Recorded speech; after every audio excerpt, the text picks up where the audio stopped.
We have 15 days until Christmas, and some of you, if you're like me, have been decking your halls and singing Christmas carols since last month, maybe earlier.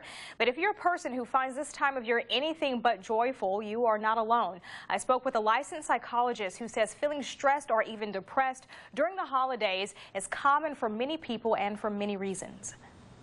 It's the most wonderful time. Hattiesburg Clinic Connections psychologist Lynwood wants us to understand the holiday blues by looking at the context. Here's what he means. You can start thinking about when you see the Christmas decorations, when you see the Christmas movies, hear the Christmas music. It seems like it's earlier every year. He says that may all be pleasant, but it can create pressures. And what that can do to us is that can start creating for us expectations of what it is supposed to be like. Wheeler explains expectations can be the catalyst for excess and seeking perfection. And as Christmas approaches, sometimes we spend more and more because we're in kind of a panic mode, trying to make it perfect Christmas time. He added, you can also overextend yourself this time of year. We start spending a lot of time in activities that aren't in our usual day-to-day activity list, and that can lead to having not as much rest, not as much sleep. And of course, the eating. We can find ourselves eating a lot of things that we usually wouldn't be eating. There's a lot of good food around.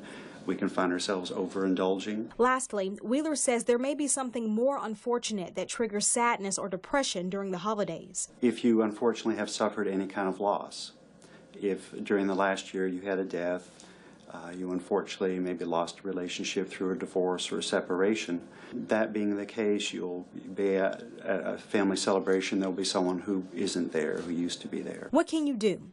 He says you can handle expectations by pulling back and objectively looking at what you're trying to do this Christmas. A conversation with a trusted friend or family member can help you make realistic decisions. It helps a lot to set a budget ahead of time. Here's what we're planning to spend for Christmas. Wheeler says don't forget to make time to take care of you, eat right, get enough sleep, exercise. Finally, he says maintain your spiritual connection. A way to do that is focus on those less fortunate. Going and being part of being a blessing